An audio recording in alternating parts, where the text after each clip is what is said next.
Fé é um dos princípios fundamentais para uma vida cristã real e frutífera. A Bíblia nos ensina que sem ela é impossível agradar a Deus. Torna-se absolutamente necessário para você, como cristão, compreender o que é fé e toda a dinâmica que envolve o seu desenvolvimento, se você quer agradar o seu Deus. Fé sempre será a marca registrada dos homens e mulheres que resolveram andar com Deus, pois ela revela uma total dependência e confiança em seu Senhor. E para começar, então, vamos ver o que é fé. Hebreus 11:1 diz: Ora, a fé é o firme fundamento das coisas que se esperam e a prova das coisas que não se veem. Embutidos no conceito da conversão estão o arrependimento e a fé. O arrependimento é o ponto em que a pessoa tem os seus olhos espirituais abertos e reconhece o seu estado pecaminoso e a sua necessidade de perdão e de libertação. Ela se arrepende e faz uma conversão em direção a Cristo. A fé é despertada no coração pelo ouvir pela palavra de Deus. A partir daí, essa fé salvífica é desenvolvida no coração e na experiência do convertido no seu andar com Deus, até que ela se torne uma fé confirmada e inabalável. Fé é uma ação em obediência à palavra de Deus, visto que ter fé é estar convicto de que a vontade de Deus irá se cumprir a seu tempo. A fé gera um compromisso que leva o crente a confiar e a depender totalmente de Deus. Mas afinal, voltamos aqui com mais uma videoaula. Nós vamos para a nossa lição 3. Vou dizer para você, pega a tua revista, pega a Bíblia e vamos começar a estudar juntos a palavra de Deus. O meu conselho é que você reserve um canto na sua casa, que seja mais calmo, né? Eu sei que não é fácil, aqui mesmo já veio 3 crianças, o computador descarregou e eu tô fazendo outro vídeo, mas sempre acontece alguma coisa aí. Então tenta ver um local, um horário que seja mais tranquilo para você assistir essa videoaula, tá? Hoje eu optei para não aparecer essa janelinha durante toda a aula, eu vou tirar, tô aqui só para dar um oi para vocês e depois eu vou tirar essa janelinha que eu apareço pra gente ficar só com a tela e vou diminuir também o tamanho, porque da última vez ficou 45 minutos, a gente vai tentar reduzir também o tempo, mas sem perder a qualidade. Sempre como eu falo, o ideal é que você já tenha dado uma lida na sua lição, tá? Então a gente vai estudar hoje a respeito da fé, certo? A gente vai estudar sobre os fundamentos da fé cristã a partir dos registros de João sobre a vida de Jesus. O nosso versículo-chave está aqui do lado, né? Porque Deus amou o mundo de tal maneira que deu seu Filho unigênito para que todo aquele que nele crê não pereça, mas tenha a vida eterna. É um versículo muito conhecido. É provável que você até já tenha esse versículo decorado, tá? Eu sempre estou dizendo, as nossas lições não é só para título de você ficar conhecendo, né? Saber mais sobre a Bíblia, mas para colocar em prática nas nossas vidas. Então, os objetivos da nossa lição de hoje, eu vou falar bem rapidinho. Nós vamos saber, sentir e agir. Sempre vamos estar partindo desses três formatos, né? Saber, sentir e agir. Conhecimento intelectual, aplicabilidade na sua vida pessoal e ação. Então, nós vamos estudar sobre fé, fundamentos da fé cristã, mas sabendo as razões para os sinais de Jesus, para esses 4 sinais que nós vamos estudar hoje, que eu vou já explicar quais são os 4 sinais. Nós vamos sentir na prática, né, na nossa vida, na fé, no dia a dia. Nós vamos estudar 4 atos de Jesus Cristo que acontecem nos capítulos 2 e 3 de João. Então, pode dar uma paradinha no vídeo aí, gente. Vai ler o capítulo 2 e 3 se você não leu ainda, para poder compreender a nossa lição de hoje, tá? São 4 atos de Jesus durante esses 2 capítulos, capítulos 2 e 3. Você vai saber quais foram as razões desses 4 atos. E eu já vou antecipando, que é para mostrar a questão dos fundamentos da fé pra gente. Você vai trazer esses aspectos para a sua vida, no seu dia a dia, e para agir nós vamos ver as evidências, né, dessa fé na prática, tá? Você vai testificar sobre isso, você vai agir, não só trazer conhecimento para si, né, a atitude de conhecer, aplicar, mas também vai testificar, vai agir. Esses são os objetivos da nossa lição de hoje. Eu falei que serão 2 capítulos, capítulos 2 e 3. Imagino que você já tenha lido, né? Teoricamente, se não leu, deu uma pausa aí no vídeo e foi ler. Então, nós vamos falar de 4 atos de Jesus. Lembra que eu falei que são 4? Nossa lição de hoje vai ficar com o primeiro ato, que é o primeiro sinal de Jesus falado por João, né? Que é, essa imagem já dá uma pista, você que leu também já está lembrando, que é a transformação da água em vinho lá na festa de casamento, né, que acontece na Caná da Galileia, tá? O primeiro milagre, o primeiro sinal. Nós vamos estudar a respeito da fé dentro desses 4 primeiros sinais. Depois o segundo, a respeito do templo, quando Jesus chega com toda a autoridade ali no templo, porque ele não é qualquer um, né, que vai lá só, mas ele chega com a autoridade do próprio Deus e acaba com a farra que está acontecendo ali no templo, né? Vocês lembram também. Terceiro, nós vamos falar sobre o diálogo de Jesus com Nicodemos, tá? E o quarto ato, nós vamos estar falando sobre João Batista e como ele testifica. Então, são 4 atos que nós vamos estudar hoje. Primeiro, o milagre em Caná da Galileia. Segundo, a purificação no templo. Terceiro, o ensino sobre a fé a partir do diálogo de Jesus com Nicodemos. E o quarto ato, que é a questão da fé que testifica, João Batista testificando sobre Jesus. Dei introdução aqui, um resuminho. Então vamos lá, a partir desses 4 atos nós vamos para o nosso primeiro ponto, primeiro ato que aparece na tua revista, tá? Vamos acompanhar juntos. Pega a revista e vai ter assim, ó, primeiro ato, o milagre de Caná da Galileia, tá? Vou ler aqui e você acompanha em casa. A narrativa descreve a celebração de uma festa de casamento, tá? Com a presença de Jesus e de sua mãe e dos discípulos. Após algum tempo de festa, o vinho, a gente já sabe, né, havia acabado. Talvez houvessem mais convidados que o esperado ou beberam mais do que devia. O que importa aqui é que no contexto palestino, deixar de dar suprimentos, né, que o vinho acabasse, era algo muito vergonhoso, que aconteceria no meio da festa. Então, esse primeiro ato aqui, Jesus, ó, ele muito propositalmente usa a situação para articular como ele ia revelar o seu poder, como seria o seu primeiro sinal, certo? Acabada a bebida, acompanha na tua revista. Acabada a bebida, Maria se dirigiu a Jesus e disse: eles não têm mais vinho. Provavelmente, né, Maria deveria ser amiga ou parente próxima dos noivos, porque eles estavam ali como convidados, e talvez por isso também a preocupação de Maria. E aí a gente vê uma declaração curiosa de Jesus, estou lendo segundo a tua revista. Por que a senhora está me dizendo isso? Ainda não é chegada a minha hora, tá? E alguns, gente, até interpretam, né, falam que Jesus foi desrespeitoso com Maria, porque em algumas versões tem a palavra mulher, né? Mulher, o que tu queres comigo? Ainda não é chegada a minha hora. Nós vivemos hoje em um contexto ocidental em que isso pode parecer ofensivo, né? Ser chamada de mulher parece que virou ofensa aqui, então as pessoas trazem essa interpretação cultural própria. Mas naquela época isso não era ofensa alguma. Jesus não demonstrou falta de respeito, né, ao se dirigir à mãe dele como mulher, porque pode ser que a sua versão tenha assim, ao invés de dizer mãe, né? Então alguns dizem que isso foi desrespeitoso. Não tem nenhuma relação com falta de respeito, tá? Isso aí também eu já estou antecipando, né, o que aparece aqui na nossa revista. A fala de Jesus foi tão clara para Maria. Olha, já não é chegar na minha hora, né? Chegar a hora de eu ir embora. Maria faz o quê? Maria se dirige ali aos serventes, né? O pessoal que estava servindo, e diz: olha, faça tudo o que ele disser. Isso já demonstra também a submissão de Maria no entendimento que ela compreendia que ele podia mudar aquela situação, né? Maria sabia do senhorio de Cristo, o poder dele. Então ele usa aquela situação da festa do casamento para articular como ele ia revelar o seu poder, o seu primeiro sinal, tá? Então vamos lá. Ele articula, só um instantinho que parece que a gente vai por lá. Perdão, que apareceu aqui o slide, o próximo slide. Então articula essa situação, ele usa essa situação porque por nem um segundo Jesus Cristo esteve aqui na terra. Vou dizer que teve 10 minutos que ele teve aleatoriamente, sem ter o que se preocupar, sem ser que vai honrar o Pai. Não, ele usou todas as situações, todos os minutos da sua vida, a fim de demonstrar o que ele tinha vindo fazer, certo? E não foi diferente durante esse casamento. Jesus está ali e ele usa aquele momento. Tanto que ele diz, ó, não é hora, não é chegar na minha hora, o vinho acabou, mas nós não estamos na hora de ir embora da festa, ainda tem mais o que vai acontecer. Ele usa aquela situação.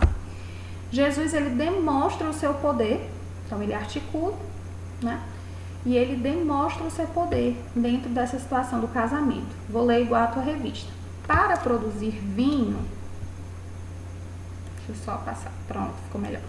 Para produzir vinho é necessário um processo longo até o produto final. Vou tentar trazer aqui um videozinho bem rapidinho para mostrar para vocês como era a produção do vinho naquela época. Hoje a gente tem todo um processo industrial, então é muito mais rápido, porque tem, nessa parte tem sim, mas naquela época era muito artesanal. Então por isso que a Bíblia muitas vezes fala, né, no Antigo Testamento, a questão dos lagares, dos vinhedos, porque era uma produção que eles pisavam ali nas uvas e tinha aquele todo derramado do suco, a fermentação, o tempo.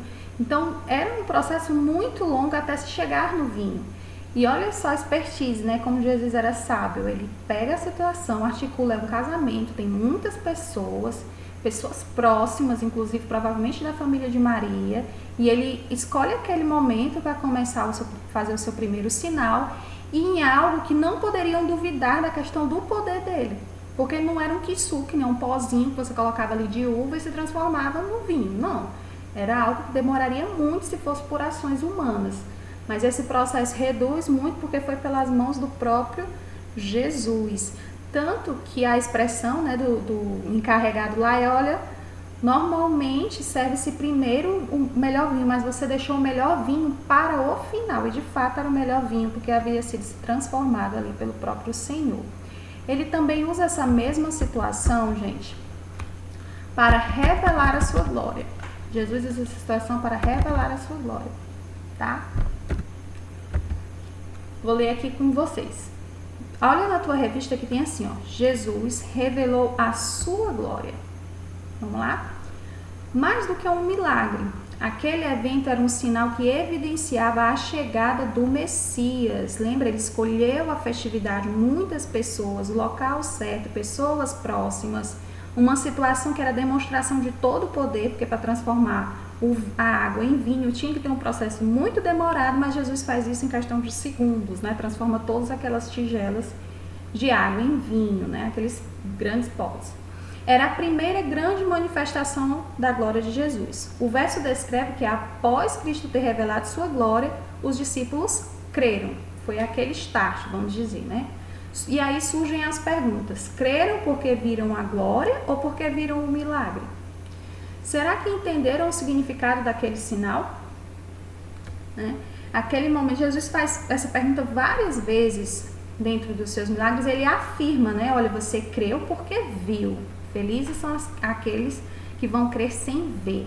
E alguns, né, a gente às vezes procura tanto sobre Jesus a partir dos seus milagres e não a partir de quem ele realmente é. Mas trazendo aqui para a nossa vida prática, que a gente está sempre fazendo isso, né? Trazendo os ensinamentos de Jesus para a nossa prática de vida, eu tenho uma sugestão de versículo aqui, 2 Coríntios, capítulo 4, versículos do 4 ao 6, tá? Você vai ler todo esse e eu vou tirar esse pedacinho aqui pra gente. Porque não nos pregamos a nós mesmos, mas a Cristo Jesus, o Senhor, e nós mesmos somos vossos servos por amor de Jesus. Porque Deus, que disse que das trevas resplandece a luz, é quem resplandeceu em nossos corações para a iluminação do conhecimento da glória de Deus na face de Jesus Cristo. Vamos pensar e refletir o que é que nós temos feito para resplandecer essa glória que veio em nossos corações, né? Que ela não veio à toa, ela veio para a iluminação do conhecimento da glória de Deus. Jesus usou a situação, né? Ele articulou aquele momento, ele pensou que era o momento ideal para demonstrar o poder dele. Ele viu em que ato ele faria aquela demonstração de poder, de forma que todos não pudessem duvidar que realmente não foi um truque, mas algo que precisaria mesmo, transformar água em vinho precisaria ser algo milagroso, né? E Jesus revela a sua glória dentro dessa situação. Então, nós trazendo aqui para as nossas vidas, será que nós temos aproveitado as oportunidades que Deus nos dá, as situações, né? As festas em família, junto com os colegas, juntos os amigos de trabalho, de faculdade, nós temos aproveitado, articulado que aquele momento seja um momento para revelar o poder de Deus, né? Será que nós temos pensado em como revelar a glória de Deus para as pessoas que estão ao nosso redor? Como isso tem, como é que você tem colocado isso em prática? Como nós temos colocado isso em prática na nossa vida pessoal e na vida, né, daqueles que estão ao nosso redor? Então, o nosso primeiro ato aí de Jesus é um ato do milagre, da água transformada em vinho. E a gente traz esses 3 pontos, né? Jesus articulou para que aquele momento acontecesse a revelação do seu poder, ele demonstra o seu poder e ele revela a sua glória. Esse é o primeiro ato. Nós vamos para o segundo ato, tá? Olha aí na tua revista, tem assim, segundo ato, purificação do templo. A gente começou falando dos 4 atos, né, que nós iríamos ver hoje. Então vamos acompanhar na tua revista. Tem assim, ó, a relação com os mercadores. Eu também falei já aqui que Jesus não perdia 1 minuto da sua vida aleatoriamente. Ele sabia o que ele tinha vindo fazer aqui. Se naquele casamento ele viu a oportunidade de demonstrar o poder e iniciar o seu ministério ali, fazer o seu primeiro grande sinal, ele viu nesse momento do templo, né, quando ele chega ali e vê que a casa, que o templo está se transformando em casa de comércio, né, troca de dinheiro, troca de moeda, ele tem uma extrema indignação porque ele tem autoridade sobre o templo. É importante frisar, assim, para a gente lembrar um detalhe, né, que o templo em Jerusalém, para eles é o centro da adoração dos judeus, né?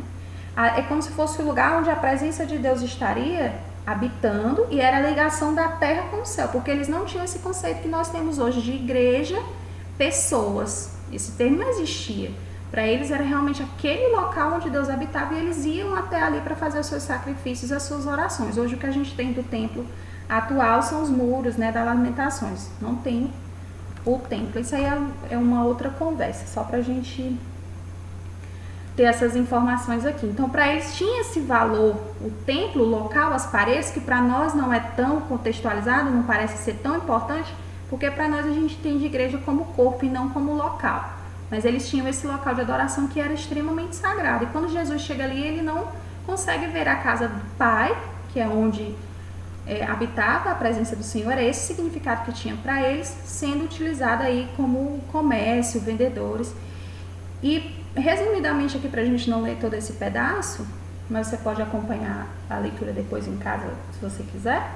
Quando Jesus chega ali, João diz que ele confecciona chicotes, né? E quem não lê direitinho pode até pensar que esse chicote era para dar nos mercadores, mas não. Esse chicote era para os animais. E eu comecei falando que Jesus usa todas as oportunidades. Nessa situação também, ele usa para ensinar aos mercadores. Ele chega mostrando a sua autoridade sobre o templo, né? Não seria qualquer pessoa que chega ali e vai fazer esse auê, né? Vou botar todo mundo para correr. Realmente quem faria isso aqui tem autoridade sobre aquele local. E quando ele é contestado, quando os religiosos vêm falar alguma coisa, ele diz, olha, destrua que em 3 dias eu vou estar reerguendo, né? Só que naquele momento não se sabia que ele estava falando que em 3 dias ele ressuscitaria. E que Jesus, a partir daquele momento, não era mais o templo, o local, mas que ele seria a ligação com o Pai, que é o que nós vivemos hoje. Então, tudo que está acontecendo ali naquele momento, para os judeus, é novo, né? A gente já conhece, a gente já leu a Bíblia deles é o Antigo Testamento. Então, eles sempre têm essa referência do Antigo Testamento. O novo para eles, esse Novo Testamento que nós temos, era desconhecido, não existia. Então, muita coisa ali eles estavam vivenciando no momento que Jesus estava, né? Deus estava revelado enquanto homem encarnado aqui na Terra.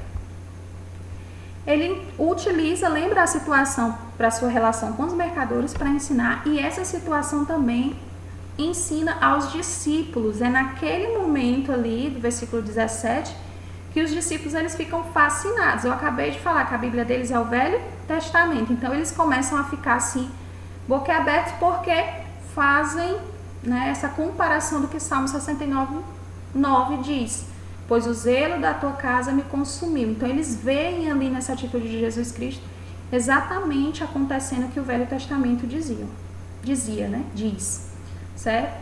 Então é uma adoração pura e sincera ali no templo e não lugar de negócios. Até a nossa revista diz, a pedagogia de Jesus funcionou para eles, né? Jesus usou aquela situação para ensinar os mercadores que ele era autoridade sobre o templo, usou a situação para mostrar para os discípulos que ele é aquele prometido do Velho Testamento, que as ações dele são aquelas que foram ditas lá no Velho Testamento, e ele também usou a situação para a sua relação com os judeus, tá? E acompanha na tua Bíblia. Nesse ponto 3, Se você estiver achando que está rápido, gente, dá uma pausa, vantagem de estar com o vídeo. Ponto 3, a relação com os judeus. Eis que surgiram os líderes da comunidade judaica e indagaram: que sinal você nos mostra para fazer essas coisas? Está no seu versículo 18. Veja aí eu vou ler na minha versão, tá? Se a sua versão é diferente. Perguntaram-lhe, pois, os judeus: que sinal nos mostra para fazer essas coisas? Jesus lhes respondeu: destruir este santuário e em 3 dias o reconstruirei. E eles não sabiam, né? Eu até já citei isso, que ele estava se referindo ao 3º dia que ele iria ressuscitar, né? A respeito da sua morte. Naquele momento eles não sabiam, mas Jesus usou a situação para ensiná-los, tá? Mais para frente, ó, ponto 2, o segundo ato que nos ensina a respeito da fé é a questão da purificação do templo. O primeiro nós vimos que foi o milagre da água transformada em vinho e o segundo a purificação do templo, tá? E nessa purificação do templo nós vimos 3 pontos. Jesus usou a situação para ensinar os mercadores a sua autoridade, que ele podia chegar lá assim, botar todo mundo para correr, fazer um chicote e botar os animais para correr também, que ali na casa do Senhor não era casa de comércio.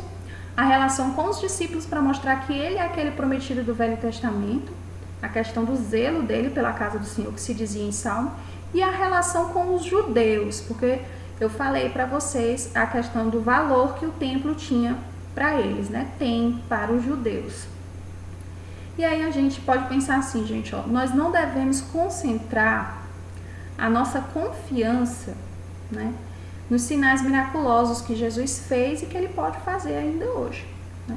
A nossa confiança, a nossa expectativa não deve estar só nisso, né? Mas principalmente, né, a nossa confiança deve estar no fato de Jesus ser o próprio Deus, né, da vinda dele, do valor, da importância do sacrifício dele ter se humilhado e vindo em forma de homem. Isso já seria suficiente, mesmo que ele não fizesse milagre algum. É isso que eu estou querendo dizer. Mesmo que, não, agora é ser só os milagres, né? Mesmo que isso acontecesse, que não é o que eu estou dizendo que acontece, mas seria suficiente você buscar a Deus, não pelo que ele pode lhe oferecer, mas pelo que ele é, tá? E os judeus, né, eles esperavam, quais são os sinais que você faz para você ter essa autoridade aqui? Quais são os sinais que vocês fazem? Alguma coisa em troca, né? Então vamos para o nosso 3º ato. Se você quiser conversar mais, a gente vai ficar com o grupo do WhatsApp aberto, você pode entrar em contato. Mas antes da gente ir para o nosso 3º e 4º, que são os 2 últimos, vamos pensar aqui qual é o significado de fé. Eu comecei a nossa videoaula de hoje com uma introduçãozinha falando sobre fé. A gente fica pensando, qual é o significado de fé? Se fosse para você responder, você responderia o quê? O que é que significa fé, né? Pense aí comigo. Para você, o que é fé? Se lhe perguntassem hoje, fulano, o que é fé? Então, o que é que você responderia? Estou abrindo aqui a minha Bíblia para a gente ir em Hebreus 11, 1. Abra sua Bíblia em Hebreus 11, 1. E ela vai dar a definição.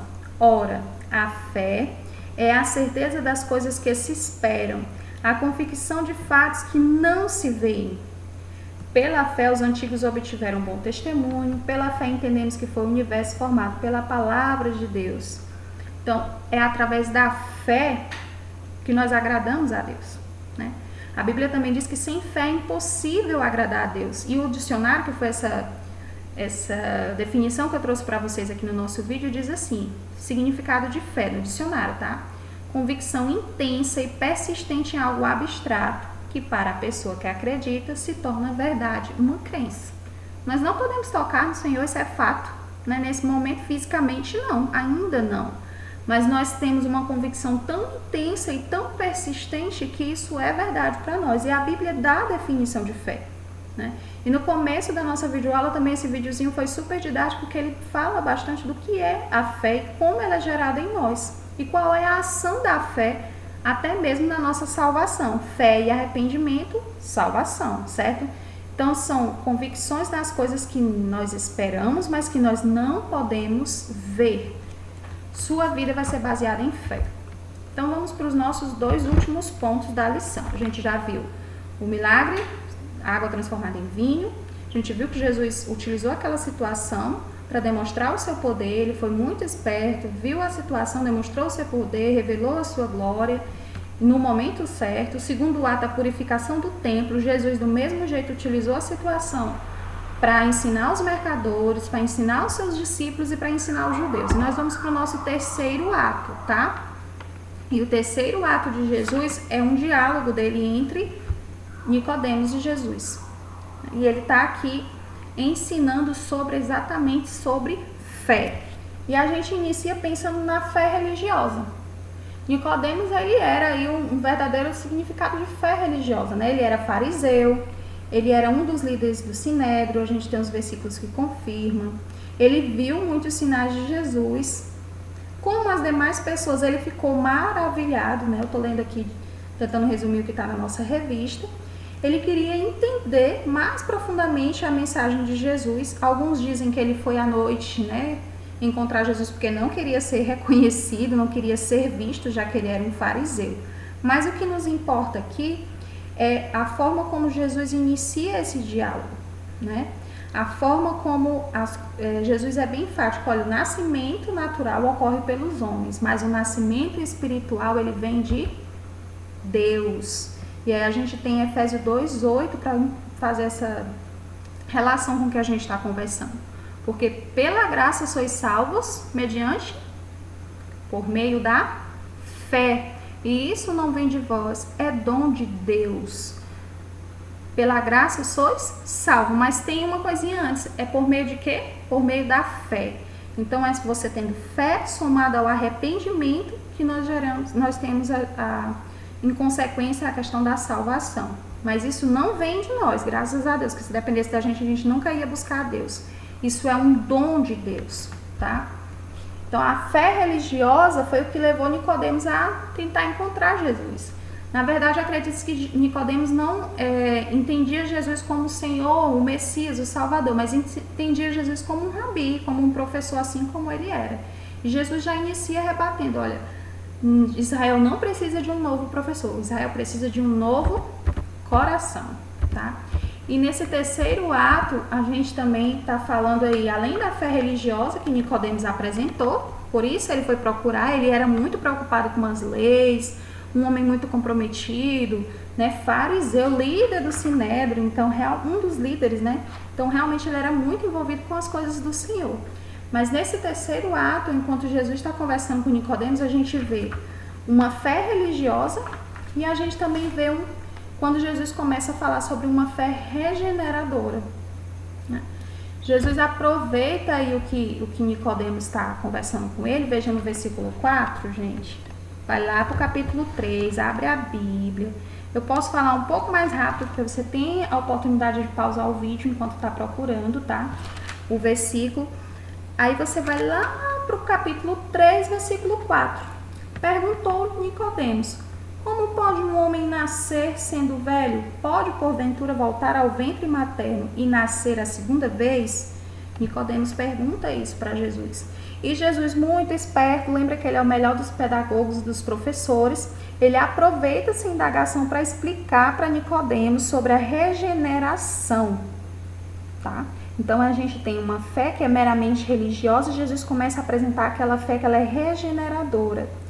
Jesus, ele ainda facilita para Nicodemos, né, para que ele compreendesse, porque a água para eles tinha um aspecto de lavar, de purificar. Por isso que a questão do batismo era muito presente ali. A gente imagina que batismo era só João Batista e os discípulos de Jesus batizando. Não. O batismo era algo que acontecia não nessa questão do batizar que a gente conhece hoje, mas era comum eles mergulharem nos rios ali próximos, né? Mergulharem nos tanques, se lavarem como símbolo de purificação. Então a água tinha esse valor. Jesus, muito esperto, usa esse ensinamento através da água, falando sobre a necessidade de purificação. E eu vou trazer um texto aqui de Ezequiel, tem até na nossa revista Sugestão, para a gente ver como eles tinham, porque lembra, a Bíblia dessa galera aí da época de Nicodemos era o Antigo Testamento, tá? Um exemplo, Ezequiel 36, versículo 25 ao 27. Ele fala que então ele vai jogar a água pura sobre vós e ficareis purificados de todas as vossas imundícies e todos os vossos ídolos vos purificarei. Através do quê? Da água, né? E dar-vos-ei um coração novo e porei dentro de vós um espírito novo e tirarei da vossa carne um coração de pedra e vos darei um coração de carne. E porei dentro de vós o meu espírito, e fareis que andeis nos meus estatutos e guardeis os meus juízos e observeis. Então, quando fala de uma mudança, de uma purificação, de uma mudança de atitude, tirar o coração de pedra, colocar o coração de carne, né? Colocar o espírito, fazer com que ande nos estatutos, guarde os juízos de Deus, ele faz essa menção que para que isso aconteça, iria ser jogada uma água pura e iria ficar purificada através dessa água. Então, Jesus, muito esperto para fazer para que Nicodemos faça essa relação com o Velho Testamento, que é a forma que Nicodemos conhecia, fala aí sobre água, é necessário nascer de novo. Então, Jesus faz essa referência a respeito da lavagem espiritual. Não é uma água física, mas é uma lavagem espiritual por meio de um nascimento natural? Não, mas por meio de um nascimento espiritual, né? O nascimento natural faz com que as pessoas se tornem membros de uma família terrena. E aí tá na sua revista, acompanha, tá? No ponto 2, fé regeneradora. Deixa eu ver aqui. Pronto. Continuando aí com a história de Nicodemos. Então você vai lá, ponto 2, fé regeneradora. Para tornar-se membro da família espiritual é necessário nascer do alto. Se para ser membro de uma família terrena você tem um nascimento natural, para você ser membro da família espiritual era necessário um nascimento que viesse por meio dessa fé regeneradora. E é por isso que no versículo 7, Nicodemos ele não se surpreende, porque Jesus ele pega um ensinamento que Nicodemos já tinha a respeito da água, o valor da água, da purificação através do lavar e encaixe para que Nicodemos possa compreender o que ele está querendo dizer. Olha, para ser de uma família carnal, terrena, você nasce de uma maneira natural. Mas para a família espiritual você tem que nascer através de uma fé regeneradora. E ele fala desse nascer de novo, dessa água que purifica, certo? E a gente também vê aí uma questão de fé que salva. Ele fala, olha como Jesus é esperto, gente. Ele fala de uma fé religiosa, ele fala de uma fé que regenera, e agora a gente está falando de uma fé que salva. Exatamente o processo. Enquanto eu tomo uma fé religiosa, eu não tenho salvação, mas a partir do momento que eu me coloco para nascer de novo, Deus me regenera e é gerada a salvação através da fé. Então Nicodemos pergunta, como é que pode ser isso, né? Era mesmo de se esperar que Nicodemos não conseguisse entender aí. Como é que pode um homem já ser velho, nascer de novo, vai voltar para o ventre da sua mãe? É uma história muito conhecida, tá? E Jesus, ele, novamente com a sua autoridade, ele diz que ele é a testemunha real que vem do alto, está no versículo 11. E aí é uma menção também em Provérbios 30, versículo 4, se você quiser olhar na sua Bíblia, fala, né? Quem foi aquele que subiu aos céus? Já faz menção a essa questão do próprio Jesus, então ele diz que ele é aquele que é testemunha real dessa sabedoria que vem do alto, é aquele que conhece tanto o material quanto o espiritual, e ele faz esse paralelo, certo? Então, acompanhando aí, gente, pega a sua revista, e tudo que a gente está conversando aqui é algo que está na revista, você pode dar uma lida. O ideal é que assista o vídeo já tendo lido pelo menos uma vez a tua revista essa semana, tá? Então, nessa situação do nosso terceiro ato, nós temos um ensino sobre fé. Começa sobre uma fé religiosa. Nicodemos, ele é o exemplo de uma fé religiosa, né? Um homem, líder do Sinédrio, um fariseu, conhecido sobre a Bíblia. Para ser um fariseu assim, ele tinha que ser realmente muito conhecedor do Antigo Testamento. Jesus vai lá e já confronta essa questão dessa fé puramente religiosa, trazendo para os dias de hoje, é aquele que vai para a igreja, que conhece todos os mandamentos, né? que lê a Bíblia, mais assim uma vez perdida, mas eu tô lá todo domingo, tô agindo, tô trabalhando, porém ainda não teve uma fé regeneradora, que é o que Jesus rebate para Nicodemos. Olha, é necessário nascer novamente, é necessário se permitir purificar. E depois disso vai se gerar uma fé que salva. Então, e é aí onde vem o nosso versículo de hoje, né? Para que todo que nele crê não pereça, entrando na salvação aí, gente, mas tenha a vida eterna. Depois que você se permite ser regenerado por Jesus, lembra como é que se produz salvação? Fé mais arrependimento. E aí você vai gerar salvação. Você não vai perecer, mas pelo contrário, tenha a vida eterna. E a gente tem o quarto ponto desse encontro aí de Jesus com Nicodemos, né? Nesse momento parece que só Jesus está falando já.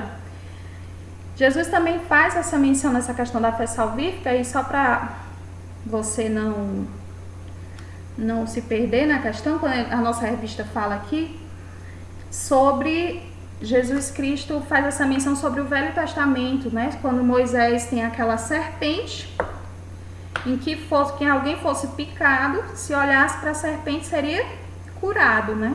Então, olha, Jesus diz do mesmo jeito que teve lá na serpente, veja na nossa revista aqui. João, vai lá na nossa revista não, perdão, na Bíblia. João, pega o capítulo 3.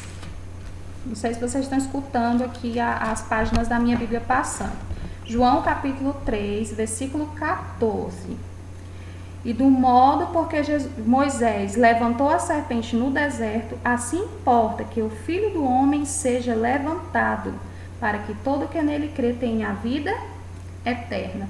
Ele faz menção aqui, por isso que eu quis falar para a gente aqui não se perder, da passagem em que Moisés finca aquela serpente e todo aquele que fosse picado olharia para ela e seria curado. Tá? Vocês lembram dessa passagem? Eu vou passar uma imagem aqui para ficar mais fácil da gente lembrar. E é essa relação que Jesus faz. Do mesmo jeito, é necessário que ele fosse o Filho do Homem, fosse levantado para que todo aquele que nele crê não pereça. Tá? E aí a gente vem para o finalzinho que fala sobre uma explicação sobre a fé. Né? A fé é o caminho para nós chegarmos a Deus. Veja no seu versículo 16, tá? Não porque nós podemos fazer algo de bom, mas porque Deus nos amou, mesmo não havendo nada de bom em nós. E aí os dois versículos que eu trouxe, tá?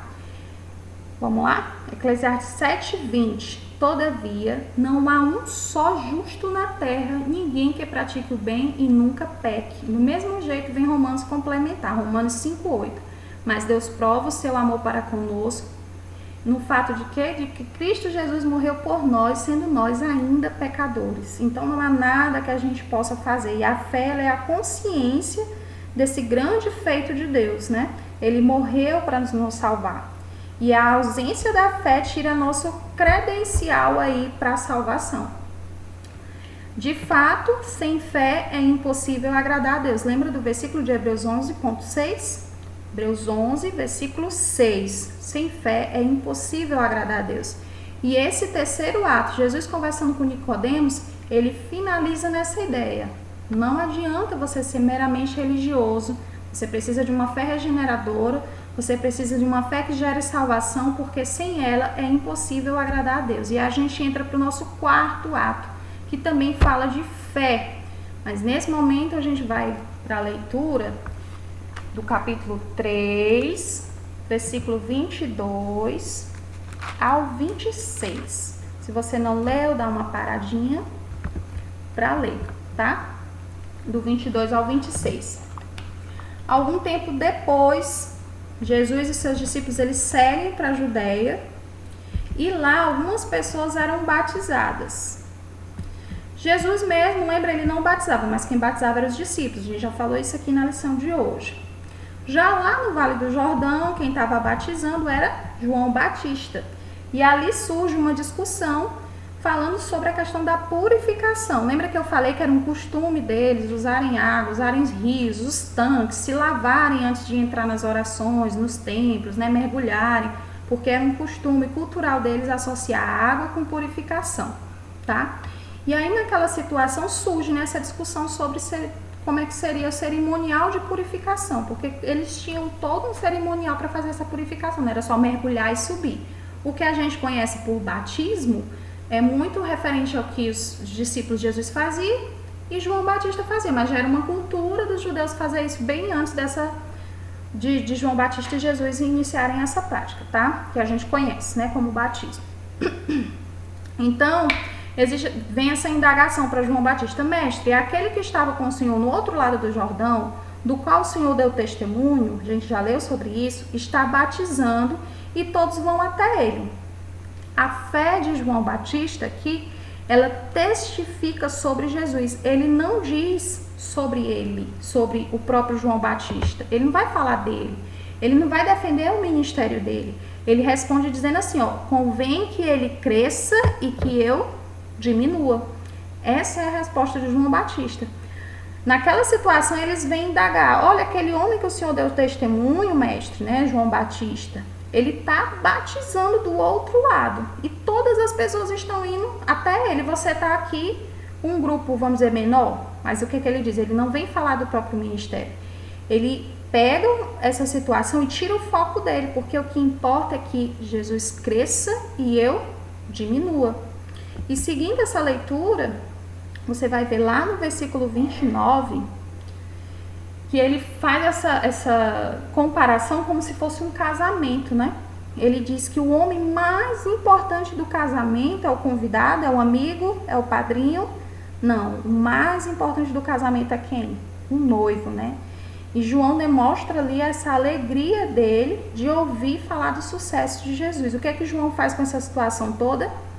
Ele nos instrui a testificar, fazer como ele fez, como João Batista fez, testificou a respeito de Jesus. Não é o seu ministério, não é a sua família, não é o seu sucesso dentro da igreja, não é a sua aptidão, o seu dom, não. Importa que ele cresça e eu diminua, né? Então ele conclui: por isso, quem crê no Filho tem a vida eterna. Quem se mantém rebelde contra o Filho não verá a vida, pois sobre ele permanece a ira de Deus. Ele conclui com esse versículo, né, no versículo 36. Então, todo ensinamento, gente, que vem de Cristo, ele deve ser recebido com alegria, né? Receber a mensagem de Jesus implica aceitar a autoridade plena de Jesus sobre as nossas vidas.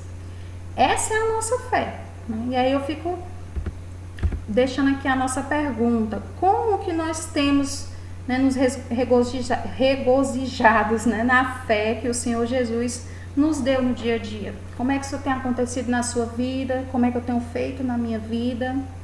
Vamos pensar junto?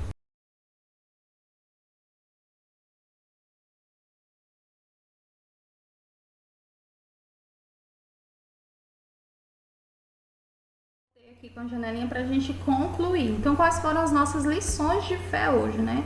Nós vimos a respeito da fé com o poder, Jesus mostrando o seu poder.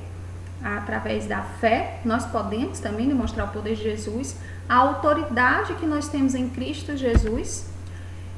Nós entendemos que para a salvação é preciso ter fé, não adianta uma fé meramente religiosa. E nós também vimos que a fé, ela deve ser testificada, assim como João Batista não falou de si, mas testificou a respeito de Jesus. Importa que ele cresça e eu diminua. Lembra que é esse o ensinamento que João traz através do testemunho, né, de João Batista a respeito de Jesus, tá? Então, esses são os 4 pontos que nós estudamos hoje a respeito da fé, né? E se você pensar direitinho, tem até aí na sua revista, pra gente voltar aqui, deixa eu voltar, pronto. Hoje nós estudamos esses 4 pontos e a gente pode dizer que são a fundamentação da nossa fé. Vamos pensar junto, ó. Nós estudamos sobre a transformação da água em vinho. Lembra o primeiro sinal? O seu poder. Fé, poder. Purificação do templo de Jerusalém, pureza, regeneração, né?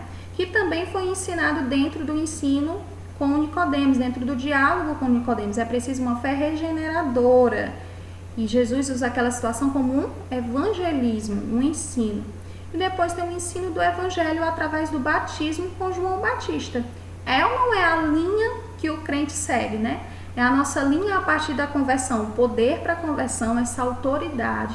Depois disso, nós temos aí a questão do evangelismo, explicar como tudo acontece, todo o processo, uma fé regeneradora, uma fé que gera salvação, e a questão do batismo, que é essa ordenança que nós obedecemos. Nada na Bíblia é sem propósito. E João, de uma maneira muito didática, traz nesses 2 primeiros capítulos esses ensinamentos para nos dar a base, os fundamentos da nossa fé. Então, espero que vocês tenham acompanhado aí a nossa lição de hoje. Leiam a sua revista, leiam o livro de João, tirem um tempo para orar, pedir ao Senhor que lhe esclareça o que Ele quer que você aprenda nesse momento. Mas não só isso, peça para lhe ajudar a ter forças e estratégias para colocar em prática tudo que a gente viu aqui, tá bom? Então, o grupo vai ficar aberto. Se você tiver dúvidas, pode entrar em contato. Um abraço.